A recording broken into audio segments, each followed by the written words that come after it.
નમસ્કાર, કેમ છો? શું તમે જાણો છો કે તમારા બ્લડ શુગરને કંટ્રોલમાં રાખવા માટે ઊંઘ કેટલી જરૂરી છે તે?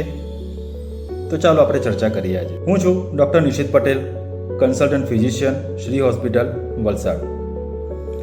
હવે આજે વર્લ્ડ ડાયાબિટીસ ડેના નિમિત્તે આપણે ખૂબ જ સુંદર ટૉપિકની ચર્ચા કરીએ કે જે છે ઊંઘ. રાત્રે અમે મોડે ઊંઘાવ તો 10-11 વાગ્યા પછી તમને ખાવાની ક્રેવિંગ્સ થાય છે અને તમે કંઈક ને કંઈક ખાઈ લો છો. એ ખાવાના લીધે તમારું શુગરનું ફ્લક્ચ્યુએશન થાય છે અને શુગર વધે છે.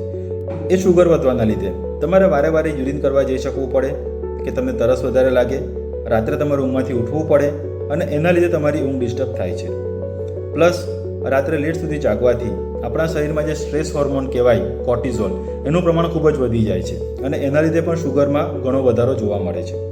તો આ બધા કારણોના લીધે આપણે રાત્રે ડાયાબિટીસના દર્દીઓએ ખાસ 7 કલાકની મિનિમમ ઊંઘ ખાસ લેવી જ જોઈએ. તો હવે 7 કલાકની સારી ઊંઘ આવે એના માટે આપણે કયા સ્ટેપ લેવા જોઈએ? 3 સ્ટેપ હું તમને બતાવું છું. ફર્સ્ટ થિંગ કે અને તમારા ઊંઘવાના સમય પહેલાં એટલીસ્ટ 1.5 થી 2 કલાક પહેલાં તમારે ડિનર તમારું કમ્પ્લીટ કરી દેવું જોઈએ. ઊંઘવાના 1 કલાક પહેલાં કમ્પ્લીટલી નો સ્ક્રીન ટાઈમ, મોબાઈલને કલાક પહેલાં તમારે સાઈડમાં મૂકી દેવો. ત્રીજી વસ્તુ, દિવસના ટાઈમમાં તમે કરેલી એક્સરસાઇઝ અને પ્રોપર સનલાઇટ એક્સપોઝર, આ ત્રણ વસ્તુ તમે રેગ્યુલર 20 થી 21 દિવસ માટે કરો તો પ્રોપરલી તમને રાત્રે સારી ઊંઘ 6 થી 7 કલાકની આવી જ જશે. તે તમારા માટે જરૂરી છે.